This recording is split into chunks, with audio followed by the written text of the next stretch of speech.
Id-diskriminazzjoni bejn il-ġurnalisti mhix aċċettabbli. Kienet din il-konklużjoni tal-Istitut tal-Ġurnalisti wara Net News ressaq ilment dwar il-fatt li ġurnalista ta' dan l-istazzjon ma natax l-opportunità illi tagħmel il-mistoqsijiet tagħha wara avveniment tal-Ministeru tal-Intern bħalma kellhom iċ-ċans illi jagħmlu ġurnalisti oħra.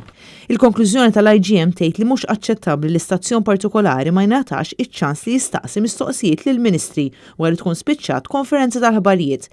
Dan fil-waqt l-istazzjonijiet oħra ingħataw iċ-ċans illi jagħmlu il-mistoqsijiet tagħhom. Il-każ seħħ konferenza tal-aħbarijiet illi saret il-ġimgħa mill-Ministru tal-Intern fiċ-Ċentru tal-Protezzjoni Ċivili f'Ħalfar fejn Net News flimkien ma' media houses oħra resqu lejn Byron Camilleri sabiex jieħdu kummenti mingħand il-Ministru. Iżda minkejja li TVM u One News tħallew jieħdu l-kummenti, Net News ma natax l-istess opportunità.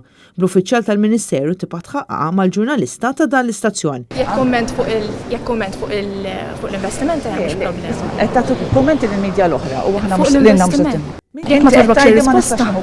Le, tratuħu kumment fuq l-investiment. Minkejja li bqajna nitolbu li nataw l-istess opportunità li nataw il-media houses l-oħra, l-assistenta ta' Camilleri baqgħet tinsissi li tgħidilna fuq xiex nistgħu nieħdu l-kummenti.